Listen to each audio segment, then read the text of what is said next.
చేసి కూడా చాలా ఇబ్బందులు ఎదుర్కొనడం జరిగింది. ఎందుకంటే 2019లో జగనన్న ముఖ్యమంత్రి అయిన తర్వాత ఈ రాజకీయాలని ఎలక్షన్ దాకానే తర్వాత వదిలేద్దాం, అందరికీ కూడా న్యాయం చేద్దాం, గ్రామాల్లో అందరికీ కూడా సహాయం చేస్తామని దరిదాపుగా 2,70,000 కోట్ల రూపాయలు డైరెక్ట్ గా కూడా గ్రామాల్లో ఉండే పేదవారికి సంక్షేమ కార్య రూపంలో ఇచ్చామని కూడా గుర్తు చేస్తా ఉన్నాం. ఇవే కాదు, ఆయన పాదయాత్ర చేస్తున్నప్పుడు చాలా మంది గ్రామాల్లో పేదవాళ్ళు చదువుకొని ఉద్యోగాలు లేకుండా ఉన్న పరిస్థితి నేను మధ్యలో ఆయన పాదయాత్రలో ఉన్నప్పుడు కూడా గమనించాను. అన్న ఫీజు రీయింబర్స్మెంట్ ద్వారా మా పిల్లల్ని చదివించుకున్నాం, కానీ చిన్న ఉద్యోగం, ఒక ఫ్యాన్ కింద కూర్చొని చిన్న ఉద్యోగం ఏదైనా చూసి పెట్టానా, మా పిల్లలు ఇంత చదివించుకొని పొలం పనులు చేయలేకపోతా ఉన్నాం, తీసుకొని వాళ్ళ పొలం పనులు చేయించలేకపోతున్నాం అని అంటే ఆయన వచ్చిన తర్వాత ఒకేసారి 1,30,000 పై చెరుకు సచివాలయ ఉద్యోగాలు ఒకేసారి ఇచ్చిన చరిత్ర జగన్మోహన్ రెడ్డి గారు కొందరు కూడా గుర్తు చేస్తా ఉన్నారు. ఇంకొకటి మంచి చేయాలని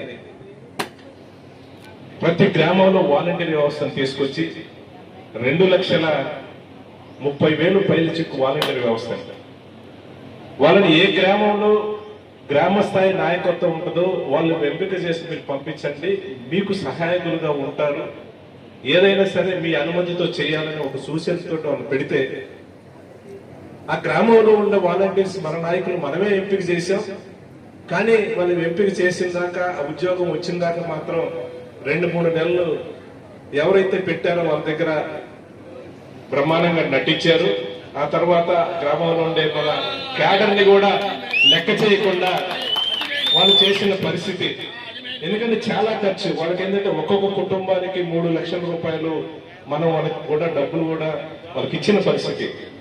కానీ కొన్ని మంచి నిర్ణయాలు తీసుకుంటే దాంట్లో కొన్ని మన యొక్క క్యాడర్ కి నష్టం జరిగిన మాట వస్తే అది జగనన్న నోటీస్ లో కూడా ఉందని కూడా గుర్తు చేస్తా ఉన్నాం. ఎందుకంటే అలాంటి ఏం జరగకుండా ఖచ్చితంగా ఏవైతే గతంలో మనకు అనుకోని విధంగా 2 సంవత్సరాలు కరోనాతో ఇబ్బంది పడ్డ మాట వస్తాం, ఆ తర్వాత ఈ స్కీములు కంటిన్యూ చేస్తూ గ్రామాల్లో మనం డెవలప్ చేసే కార్యక్రమంలో కార్యకర్తలు ఏదైనా వర్కులు చేస్తే బిల్లులు ఇవ్వలేని పరిస్థితిలో చాలా మన కార్యకర్తలు నాయకులు చాలా ఇబ్బంది పడిన మాట అన్ని కూడా జగనన్న రివ్యూ చేశాడు. ఈసారి అలా జరగదని కూడా ఈ సందర్భంగా తెలియజేస్తా ఉన్నాం. ఎందుకంటే గ్రామ స్థాయిలో ఎలాంటి ఇబ్బందులు ఉంటాయో, గ్రామంలో రాజకీయం ఎలా ఉంటుందో, ఎన్ని ఒడిదుడుకులు ఎదురవుతాయో ప్రత్యక్షంగా నేను చూశాను, నాకు తెలుసు అని గుర్తు చేస్తా ఉన్నాను. నేను ఓవర్ నైట్ ఎమ్మెల్యేగా బీఫామ్ తీసుకొని నేను వచ్చిన పరిస్థితి కాదు. నేను ఆనాడు యూత్ కాంగ్రెస్ లో పనిచేశాను, 2006లో జెడ్పీటీసీగా పనిచేశాను, మళ్ళీ 2006 తర్వాత 2009లో ఎమ్మెల్యేగా అవకాశం వచ్చింది. వచ్చిన తర్వాత రాజశేఖర రెడ్డి గారు చనిపోయిన తర్వాత నాడు కాంగ్రెస్ పార్టీలో నేను ఎమ్మెల్యే అయిన తర్వాత కిరణ్ కుమార్ రెడ్డి గారు ముఖ్యమంత్రిగా ఉన్నప్పుడు నేను రాజశేఖర రెడ్డి గారు చనిపోయిన తర్వాత జగనన్న కోసం నేను బయటకు వచ్చినప్పుడు ముఖ్యమంత్రి హోదాలో నన్ను పిలిచి కూడా చెప్పడం జరిగింది, ఎమ్మెల్యే కాదు వార్డు నెంబర్ కూడా మిమ్మల్ని గెలవనీయం, అధికారం మా దగ్గర ఉంది అని కూడా ఆ రోజు అందరినీ కూడా బెదిరించిన పరిస్థితి. కానీ ఆ రోజు మాట కోసం రాజశేఖర రెడ్డి గారి కోసం జగనన్న వెంట నడిచి ఎమ్మెల్యే పదవికి రిజైన్ చేసి మళ్ళీ శాసనసభలో అడుగు పెట్టిన పరిస్థితి 2012. ఆ తర్వాత 14లో కానీ 19లో కానీ.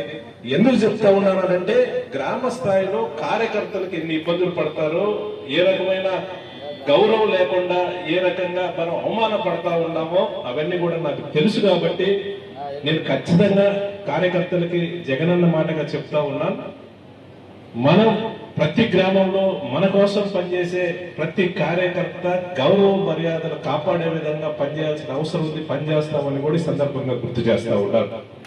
ఎందుకంటే ఇప్పటిదాకా చాలా మంది నిరుత్సాహంగా ఉన్నారు, అయిపోయింది, తప్పులన్నీ కూడా మనం సర్దించుకోవాల్సిన టైం వచ్చింది, 2 సంవత్సరాలు అయిపోయింది. ఈ 2 సంవత్సరాలు ఈ కూటమి ప్రభుత్వం ఏ రకంగా ఇబ్బంది పెట్టారో, ఏ రకంగా తప్పుడు కేసులు పెట్టి